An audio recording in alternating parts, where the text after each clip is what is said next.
হ্যাঁ গাইস, আসসালামু আলাইকুম। আজ এই ঘর ছেড়ে আমি চলে যাচ্ছি। সব কিছু গুছানো হয়ে গেছে। প্রায় 2 বছর 2 বছর এই ঘরটায় ছিলাম আমি। ছোট্ট একটি ঘর। তো আমার সব কিছু জিনিসপত্র গুছিয়ে নিয়েছি। আজকে আমি আমার দেশের বাড়িতে যাব। আমার দেশের বাড়ি কলকাতা বাড়ি থেকে দূরত্ব 3.5 ঘন্টা। তার জন্য একা যাওয়া সম্ভব নয়, তাই আমার ভাই এসেছে আমাকে নিয়ে যেতে। আর এটা আমার কিচেন বলো, রান্নাঘর বলো, এটাই ছিল। গোছানো হয়ে গেছে।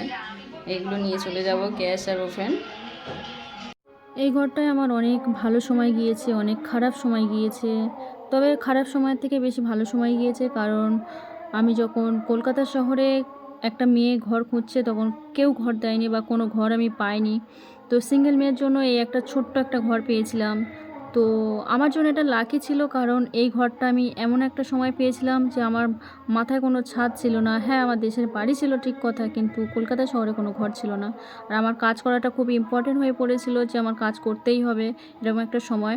তো আমার আর কিছু বলার নেই, আর ভিডিও করতে পারলাম না আর বাকিটা সময়, তো একটু মন খারাপ হয়েছিল। Thank you.